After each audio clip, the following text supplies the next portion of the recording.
안녕하세요. 대건수가 박대성입니다. 오늘 리뷰할 책은 알츠하이머의 종말입니다.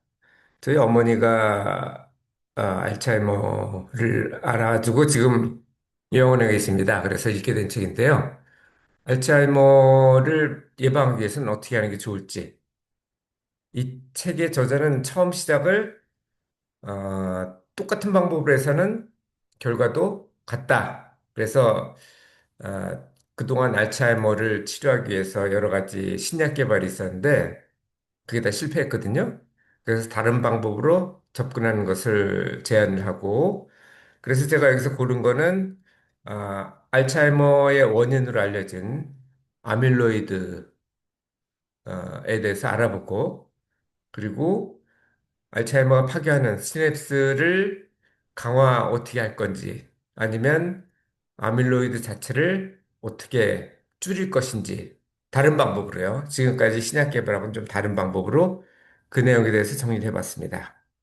첫 번째, 베타 아밀로이드인데요. 베타 아밀로이드는 당하고 단백질이 뭉쳐진 거예요. 여기 보시면 오른쪽에 알츠하이머인 경우에 보면은 뉴런 사이가 시냅스로 연결이 되죠. 시냅스가 그 아밀로이드로 인해 파괴되는 거를 보여주고 있습니다. 원래는 정상적인 단백질인데 이게 뇌조직을 방어하기 위해서 생성이 된다고 그래요. 그래서 신약 개발은 어떤 형태로 되냐면은 아밀로이드를 줄인 형태로 했는데 줄여봐야 소용이 없었어요. 왜냐하면 뇌조직을 방어하기 위해서 만든 것이 아밀로이드이기 때문에 아밀로이드가 사라지면 우리 몸은 그 항상성이 있잖아요.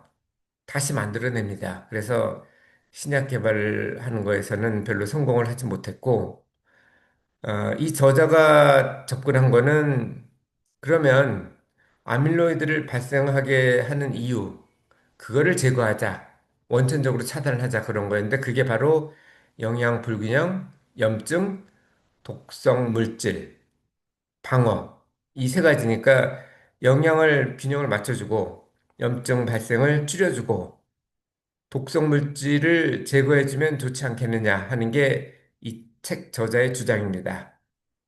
그리고 아밀로이드의 발생 원인을 제거하려면은 식습관을 바꿔주는 게 중요하다고 그러는데 어제 한 거랑 사실 결과는 아니죠. 방법은 비슷하죠. 자, 우선 시냅스를 어떻게 강화할 것인지 보겠습니다. 영양 공급을 해서 시냅스가 좀 더 활성화될 수 있게 해주는 게 좋은데 그건 비타민 B하고 D하고 엽산을 제공하면 좋다고 합니다. 비타민 D는 일광욕으로 충분히 합성할 수 있죠. 우리나라 같은 경우는 북구 같은 경우는 부족하다고 하는데 물론 비타민 D를 먹는 것도 그건 대안이긴 한데 차선책이죠. 제일 좋은 거는 일광욕을 하시는 게 좋습니다. 일광욕도 그냥 뭐 누워 있는 것보다는 뭐 산보를 한다든지 이렇게 운동 겸해서 하는 게 좋겠죠. 엽산도 필요한데요. 엽산은 녹채류. 어제도 했었죠. 녹색 채소, 황색 채소 이렇게 세 가지, 네 가지였네요. 네 가지를 비타민 E하고 A하고 뭐 이런 것들 먹을 때 필요하다고 했는데 거기에 나온 게 또 나오네요. 녹채류하고 콩류, 견과류, 그리고 달걀 이런 것이 엽산이 많다고 합니다. 이런 걸 많이 드시고요. 그리고 운동을 해서 시냅스를 강화하는 호르몬을 분비하는 게 좋다고 그러는데 이건 비타민 D하고도 연결되죠. 규칙적인 신체 운동을 하는데 이거는 근력 운동이 아니고 유산소 운동, 뭐 숨이 찬 운동을 하시면 돼요. 뭐 달리기 같은 게 좋겠죠. 저는 매일 자전거로 통학을 합니다. 하루에 15분 정도, 왕복이니까 한 30분 정도 되겠네요. 그리고 이것뿐 아니라 뇌를 자극해야 돼요. 새로운 기술 습득을 해서 시냅스 간의 연결을 하도록 하고, 그리고 새로운 경험을 하는 것도 마찬가지가 됩니다. 이건 운동하고도 비슷하죠. 운동을 하면은 근육이 자극이 되면서 근육이 커지는 것처럼 이것도 마찬가지라고 볼 수 있고, 마지막으로는 충분히 자라고 합니다. 원래 잘 때 노폐물이 제거가 되거든요. 그래서 아밀로이드도 필요 이상으로 과다한 것이 있다면 충분한 수면을 하면 제거가 됩니다. 자, 마지막으로 식습관 개선인데요. 염증 반지를 위해서는 내장 손상을 최소화하라고 그럽니다. 그러니까 내장 손상이 되는 이유가 주로 글루텐하고 유제품이라고 그러는데요. 유제품 최소화는 뭐 워낙 유제품이 저 같은 경우 비싸서 많이 못 먹기 때문에 별 상관이 없는 것 같고 글루텐 같은 경우는 밀이나 전분, 메가, 보리 이런 것들이 안 좋다고 그러니까 글루텐 프리 제품도 많죠. 그거를 고려하시면 될 것 같고요. 설탕은 만병의 근원이죠. 당뇨병의 원인인 건 당연히 아실 거고 급격히 혈당이 상승하면은 염증이 발생합니다. 그리고 이 뭐죠?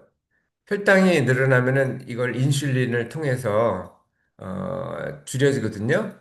근데 그런 동안 아밀로이드 분해를 또 못한다고 합니다. 그래서 알츠하이머의 원인이 되기도 한다고 그러니까 특히 나이 드신 분들은 뭐 저 같은 경우는 모르겠어요. 너무 달면 요즘에는 안 좋더라고요. 그게 좋은 거고 어쨌든 단 걸 혹시 좋아하시는 분 있다면 줄이는 거를 노력해 주세요. 이 저자는 구체적으로 소다 반 캔 이상은 먹지 말라고 하네요, 하루에. 그리고 독성 제거하는 것도 필요하겠죠. 아밀로이드가 독성을 제거하기 위해서 만든 거기 때문에 여기에는 십자화과 채소가 좋대요. 그래서 저는 십자화과 채소가 뭔가 했더니 꽃이 십자 모양으로 된다고 합니다. 근데 우리는 뭐 꽃 볼 일이 별로 없죠. 제가 그 방 안에서 컨테이너 가드닝을 하거든요. 컨테이너도 아니죠. 그냥 조그만 화분을 놓고 상추를 재배해서 먹고 있는데 원래 상추를 재배하다가 이제 꽃대가 나오면 그걸 잘라줘야 돼요. 꽃대가 나오면 그다음부터는 잎이 안 나오거든요. 우리가 상추를 재배하는 목적은 잎을 먹는 거잖아요. 근데 불쌍해서 놔뒀습니다. 그랬더니 정말 꽃이 더 커졌어요. 잎보다. 근데 꽃은 안 보입니다. 그러니까 상추는 십자화과 채소는 아닌 모양이에요. 여기 없죠. 십자화과 채소 얘는 브로콜리, 양배추, 케일, 무, 배추, 뭐 콜리플라워, 콜라비 뭐 이런 것들이라고 그러는데 제가 케일은 키우고 있거든요. 케일하고 지금 당근을 키우고 있는데 당근은 그냥 뭐 상관이 없고 그 자르라는 얘기가 없었으니까 케일을 한